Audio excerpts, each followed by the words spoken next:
ሰላም እንዴት ናችሁ? ዛሬ ደግሞ ማሳያችሁ ሱፐር ቴንደር የሆነ እንደዚህ በጣም ለስለስ ያለ መንዲ በትራዲሽናል ኪችን እንዴት መስራት እንደምንችል ነው። በቤታችን በኖርማል በባህላዊ ኩሽና ማለት ነው።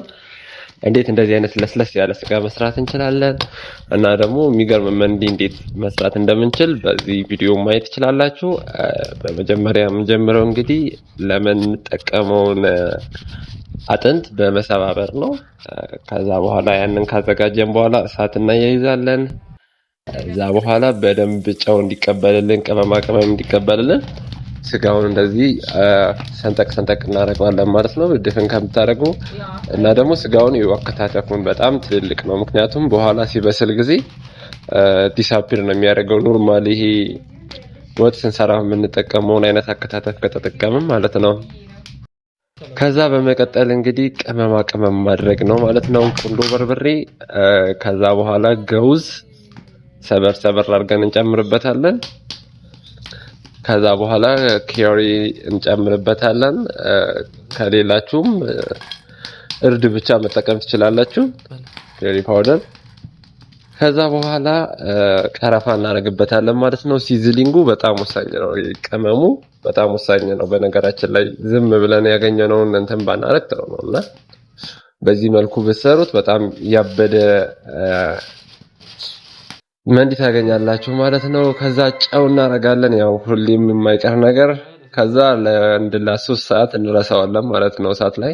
በዚህ መልኩ እሳት በደንብ ከያያዝን በኋላ ከዛን እንግዲህ ተመልሰን ስንመጣ እንደዚህ ሙክክ ብሎ በስሎ ነው የሚጠብቀን ማለት ነው። በፎይል ብንሸፍነው ሞር ሙቀቱን እዛው ስቲሙ እዛው እንዲቀር ያደርገዋልና ወደ በደንብ እንዲበስል ያደርገዋልና እንደዛ ብታረጉ አሪፍ ነው። ከዛ በኋላ እንግዲህ እናወጣዋለን ማለት ነው። ከፈለጋችሁ እዛው ላይ ሩዙን መጨመር ትችላላችሁ።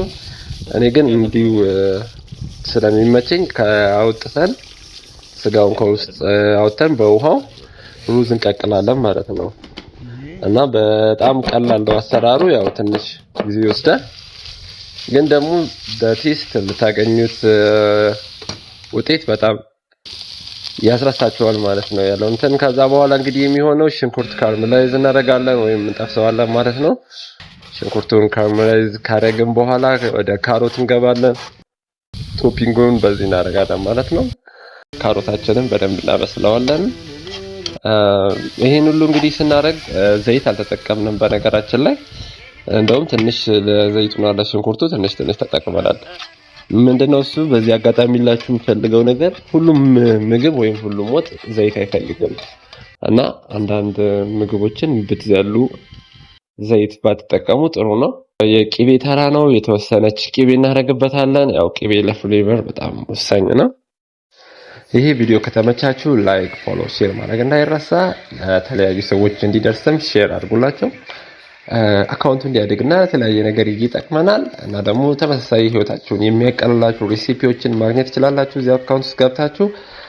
ከዛ በመጨረሻ እንግዲህ የምናደርገው ምንድነው እሱ ያዘጋጀነውን ካርመላይዝድ አድርገን ሽንኩርትና ዝንጅብል የቀቀለው ሩዝ ላይ እንጨምራለን ማለት ነው። ሽንኩርትና ካሮት የቀቀለው ሩዝ ላይ ከላይ ቶፒንግ እንጨምረዋለን እና ደግሞ እንትኑንም አውተን ያስቀመጥነውንም ስጋ አሁን ላይ መጨረሻ ላይ ከላይ እናደርግበትና ለአንድ ለ10 ደቂቃ በስቲሙ ቀለጥ እንዲል እናደርገውና ወደ ማቅረብ ነው ማለት ነው የምንሄደው። በጣም ነው የሚያምረው፣ በጣም ነው ብስል ያለው እና ሶ ሳቲስፋይንግ እና የሰራችሁ ሞክሩት እስቲ ሁላችሁምና በማንኛውም አይነት ስጋ መጠቀም እንችላለን። በጎድን ስጋ በአንገቱም ሊሆን ይችላል፣ ግን ፋት ያለው ነገር ቢሆን አሁን ለምሳሌ ሻኛ ምናምን አይነት ነገሮች ብትጠቀሙ ቅባቱ ስለሚለቅ በጣም አሪፍ ነውና ደግሞ ጮማ ራሱ የማይወድ ሰው ቢሆን ይበላዋል፣ ምክንያቱም ፋቱ ከውስጡ ስለሚጠፋ ማለት ነውና ይሄንን ይመስላል። እንደዚህ ፍትፍትፍ ብሎ ነው የበሰለውና ሶ ሳቲስፋይንግ እና በጣም ጣፋጭ ነው። እየሰራችሁ ሞክሩት ሁላችሁም። በቃ የሆነ ፊሊንግ አለው ራሱ። በቃ እንደዚህ አይነት ምግብ ሰርታችሁ ስትበሉ ጊዜ በተለይ በራሳችሁ ስትሰሩት በጣም ደስ ይላልና እዚህ ጋር አንድ ፋውል ተሰራሁኝ እላችኋለሁኝ። ለማንኛውም በመጨረሻ ሰዓት አንድ ተንኮለኛ ወንድም አለና ሆን ብሎ ከትኩሱ ቦታ አስቦበት አስቡበት። ሹፍ ሹፍ እና በጣም ትኩስ ነበረ ሩዙ። ተቃጥያለሁኝ። እንግዲህ ምን ታደርጉታላችሁ? አንዳንዴ ክፉ እንደዚህ ነው። እኔ ሰርቼ ለፍቼ እንደዚህ ነው መጨረሻው እንግዲህ